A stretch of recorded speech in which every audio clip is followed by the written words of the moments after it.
for your science class, right? These mats are made out of recycled drinking grade plastic, basically water bottles.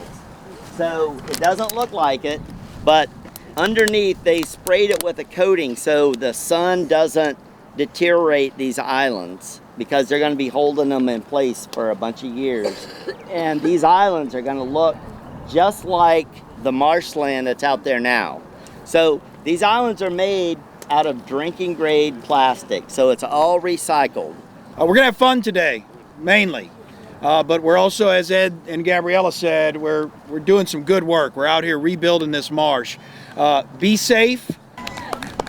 We're out here in beautiful Lake Charles building our second phase of the Prion Lake Floating Islands project. We got a bunch of great kids from local schools. We got volunteers from Phillips 66 and CCA. Really just a special day for Louisiana's coast right here in the Calcasieu Estuary. This is our 7th or 8th project utilizing the floating islands. It's a recycled mat made out of recycled water bottles that we plant native plants into, fill it with dirt and get it all ready to move out to the marsh, and then we anchor it in the marsh in an area that's been degraded, where their coast has been degraded, and that island sort of plants itself into the nearby marsh and becomes part of that marsh. And in most cases, those islands outperform the natural marsh, and we've seen that many times over the projects we've done. So what these kids are doing here today will last for a lifetime in the Calcasieu marshes. The CCA was founded in 1983 right here in Lake Charles, where we're working today.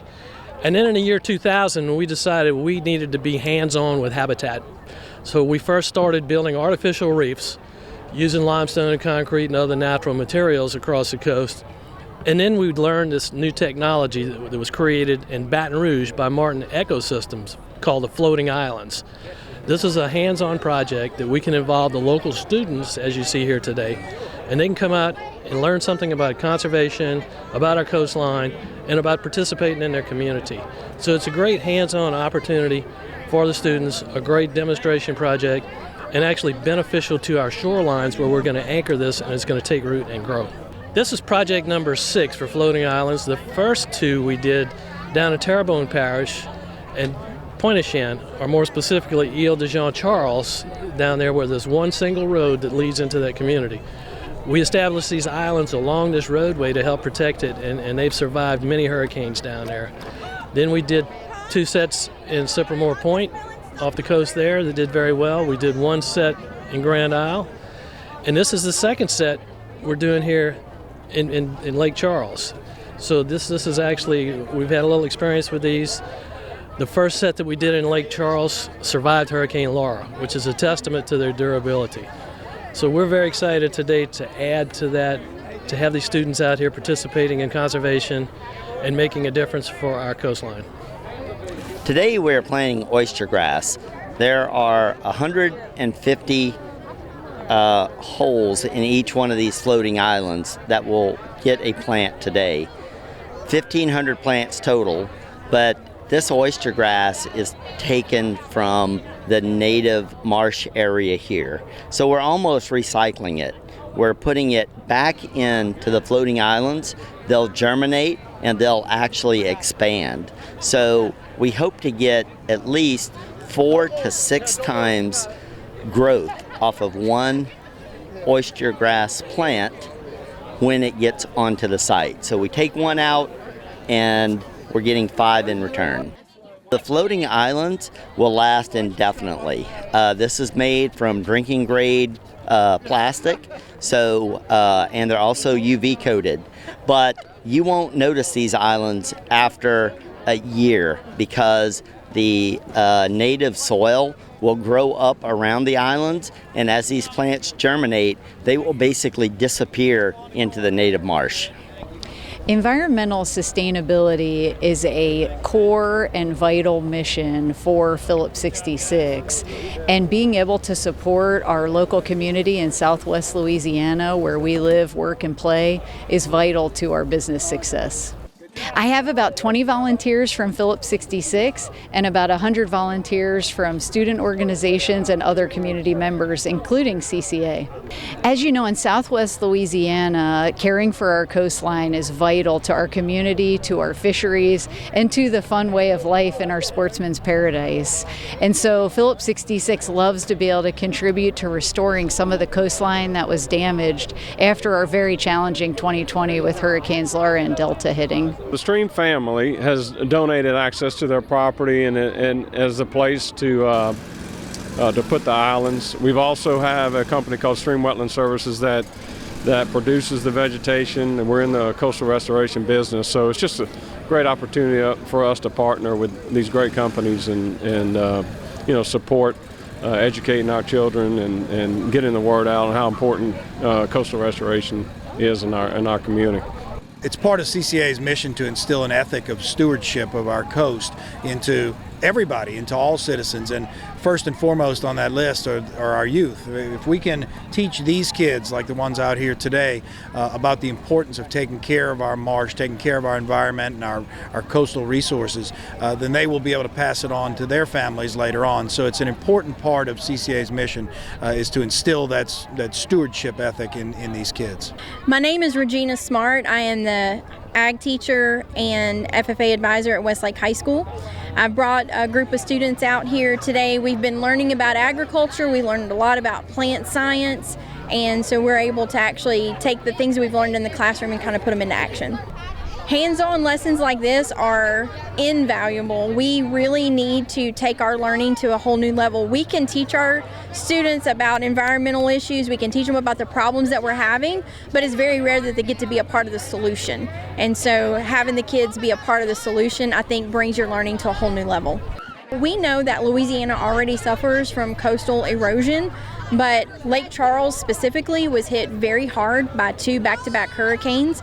And so while we focus on infrastructure and rebuilding the infrastructure of Lake Charles, it's important now that we focus on the environmental impact that those storms had. Today I learned that the hurricanes really damaged our ecosystems with the fish and everything, and these islands are really going to help give a habitat to the fish, and eventually the roots are going to grow down and they're going to be able to be here for many years to come. I'm a junior at Westlake High School, and today I've learned that the hurricanes have really damaged us, and what we're doing here today is doing a really good thing. We're helping rebuild some stuff that the hurricane just took out completely, and that's what is really all about. We need to come together as a community and be able to rebuild the marshes and help with the land recovery. How does what you did here today relate to what you do in the classroom? Well, my teacher, she's very good at explaining and how we do a lot of our stuff. She gives very hands-on experiments with us, and so whenever it comes down to doing some things, we've done some things kind of like this. Especially in my sophomore year, we kind of made like a little diagram of how to support the marshes and stuff. And so it's really cool that we're learning what we used in the classroom out here in public. I've learned that the relationship of hurricanes is it's damaged a lot of stuff and ruined a lot of land and other habitats and stuff like that for the marine life and stuff like that here in Lake Charles. And what we're doing is going to help add habitat, not only habitat, but more land, and hope to help erosion, cause it to slow down a little bit, not be as serious, and just make it look better. We have 50 students, 8th, 9th, and 10th graders, and we are very much involved with the environment on both of our campuses, and so it's just a natural extension of our curriculum. What have the students learned as far as the science behind coastal erosion? Well, coastal erosion, as we all know, is taking our state, and it's not being renewed fast enough. And so what we want to do is show our students ways that they can make a difference in the community by helping today to plant our coastal grasses and form a new floating island that'll be land soon. CCA, the Coastal Conservation Association, is one of the areas that we have partnered with over the years. So we were a part of the last floating island project before COVID. They have provided for us rods and reels for our campus. We have a lake on the south campus that's stocked, and they have helped provide our fishing gear for us. Our job was to plant the grass inside of the floating barges, which my job was to put the dirt in, and I learned that this is like going to be good to protect our home and where we live, and it'll help for future generations also, because if we lose the coast, then there's no getting it back really if we just let it sort of disintegrate over time. Today we started packaging plants, putting in dirt, and we move them out to the water. And I learned that animals can habitat there and feed off. And if we do this, it can actually help the environment, even doing something small just as this. It can make a big difference. My job, we planted cord grass in a miniature island, and we're going to send it floating to the coast so it holds all the land in place to stop coastal erosion. What did you learn about coastal erosion and hurricanes today? We learned that hurricanes accelerate coastal erosion. In the past hurricane season, we had a really bad case of it, so we're trying to work to stop that from happening. I learned that marshes are really important to the environment, and when storms damage marshes, it's really harmful to the wildlife populations present in the area. What went through your mind when you saw that first island go into the lake? Well, I didn't expect it to float. I thought it was too heavy to float, but it floated. Well, it was just really fun to be able to and have the opportunity to build these islands for fish, and then for the community, just since how much land we've lost with hurricanes and erosion in general. I've learned a lot. I didn't know how capable we are of building all this kind of stuff, and what we can make out of recycling. We got to build all these bigger habitats for all the wildlife in this lake. So we got to plant all these plants in the little box things, and that's what we did. What went through your mind when you saw those islands float into the lake? Well, I thought it was really cool that we got to help our community, because since all these hurricanes have come in and destroyed all our plants. So it's cool that we get to see them rebuild it again. I learned how to fight erosion by making these tiny islands to help our community, and it's very fun. What we did was we packed plants on floating islands to help with the economy and for wildlife. What did you learn about the relationship between the floating islands and hurricanes? That it did a lot of damage, and that we needed to rebuild our habitats for our wildlife. I learned how important it was and how fast coastal erosion happens.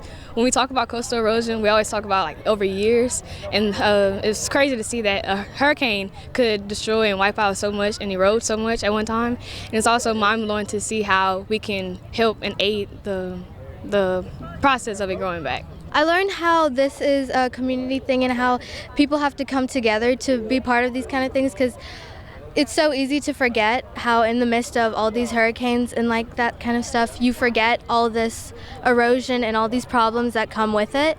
And it's so cool to see how these floating islands that we're building, how they come together and how you can create that as a community.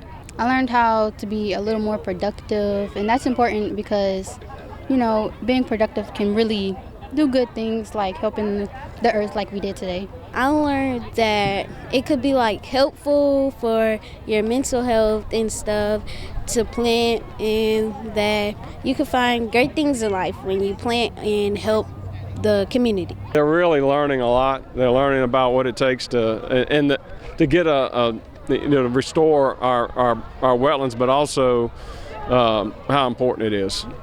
This is one of the few coastal restoration projects that you can actually participate in. That's the magic about what we're doing today. The students are here, they're able to understand coastal land loss, habitat loss, how to enhance habitat for future generations. And that's what's so special about today. There are many different types of coastal restoration projects, but not really any I know of where you can actually participate in the project like we're doing today. I love it. I think it's wonderful. It's going to show the community what a group of students, when they come together, how they can work together to make a difference at any age. And so we're really very honored to be a part of the project today. This is a great project because this is great. It brings all the community together, and Phillips 66, CCA, and all our school children from all different types of schools. And it helps us all learn to be able to learn how to protect our coastal estuaries. And we're seeing with high tides, everything's getting worse with higher tides, where we need more protection and more marsh restoration here in our community. At Phillips 66, we are overwhelmed by the wonderful support from our community partners and our employees in supporting environmental sustainability here in beautiful Southwest Louisiana.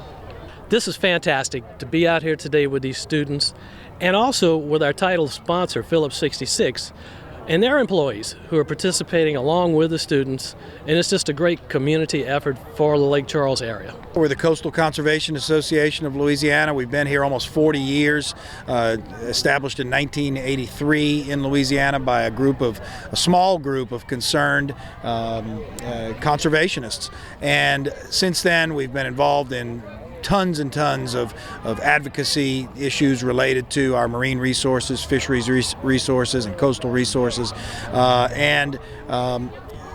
We spend all of our time at the Capitol and on the coast teaching Louisiana citizens about the importance of coastal stewardship, the importance of good management of our resources, and because if these resources go away, then we lose a major part of Louisiana. So CCA is a leading voice in making sure that these resources are well cared for and well managed.